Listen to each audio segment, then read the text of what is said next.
Historian Henry Lincoln is a frequent visitor. It's very easy with our 20th century skeptical, materialistic minds to dismiss the curse of the pharaohs as absolute rubbish. Well, it is just that, absolute rubbish.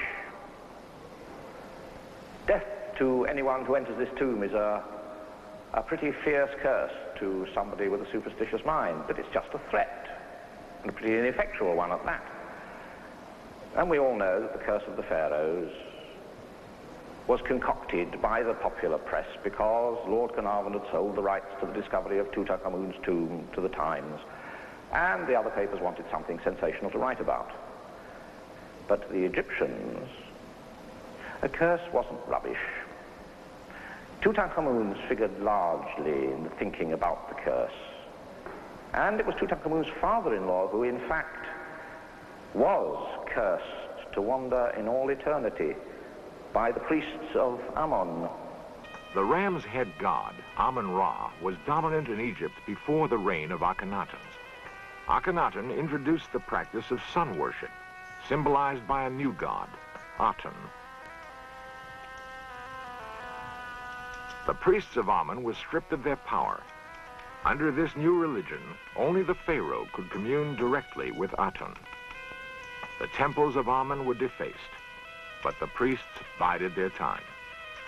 The old religion and the old ways went underground. Egypt's peasants apparently also maintained their loyalty to Amun. Akhenaten died in the 17th year of his reign. His tomb has never been found. Even as the young Tutankhamun was ascending the throne, the priests of Amun moved to regain their power. Akhenaten's name was eradicated from great monuments, his likenesses destroyed. There was an American artist, Joseph Lyndon Smith, working in the tombs, taking copies of the wall paintings at the time that Tutankhamun's tomb was discovered. He felt it would be a good thing to intercede with the gods on behalf of Akhenaten and to lift the curse of Amun-Ra so that the pharaoh was no longer condemned to wander forever in eternity. He was going to do this by putting on a play.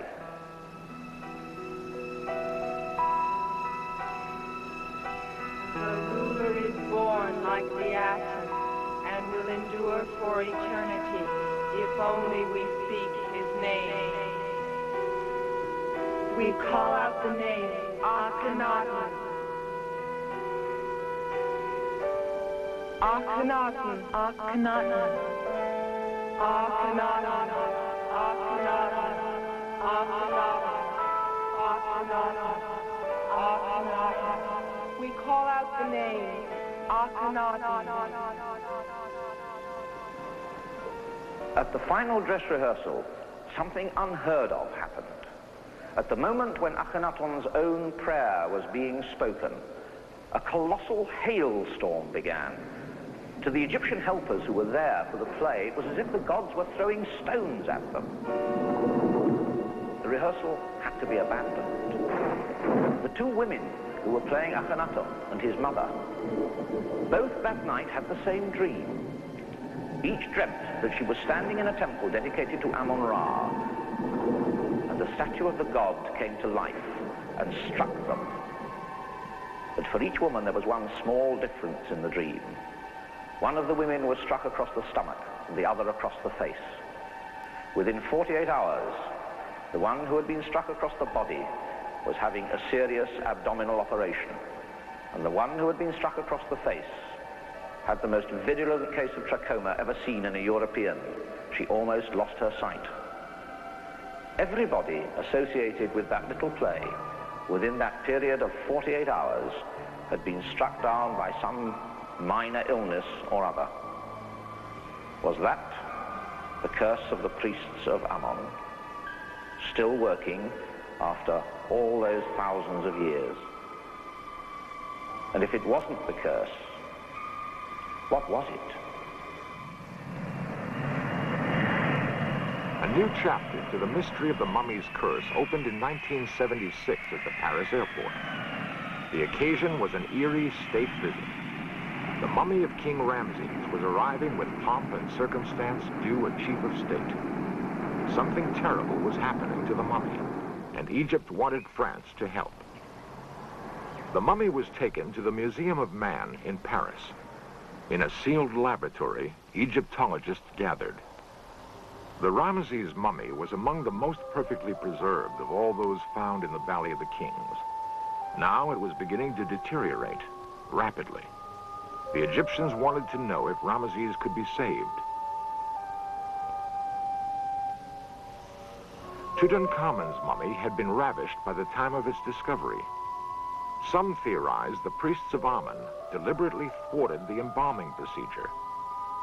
There has been no public announcement to date about what the French experts found when they unwrapped the body of Ramesses.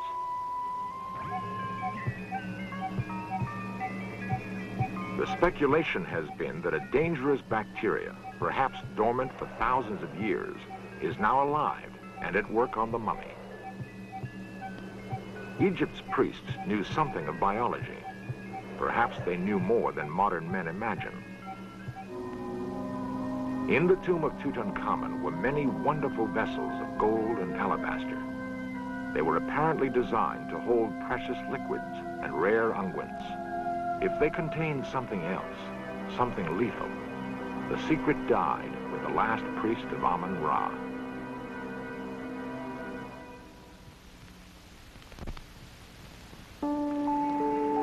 "1977 affords millions of Americans the opportunity to see Tutankhamun's treasures. They are on special loan from the Egyptian government and will tour museums in Washington, D.C., Chicago, New Orleans, Los Angeles, Seattle, and New York.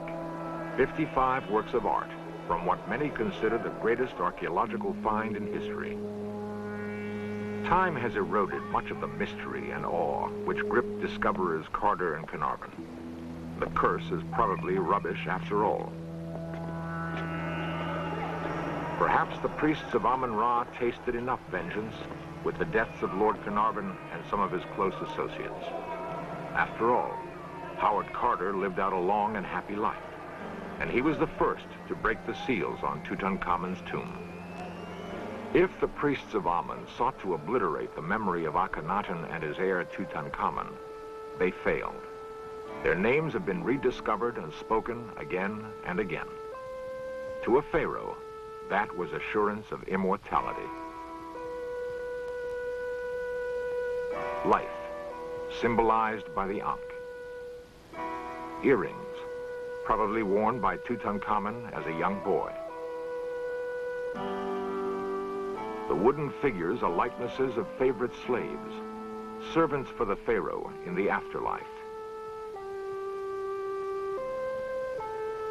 Other figures guarded the young king's tomb for the 3,000 years he was forgotten.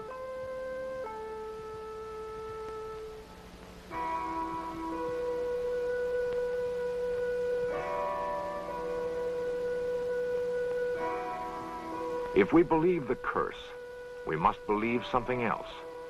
We must believe that in the end, Tutankhamun triumphed over the priests of Amun.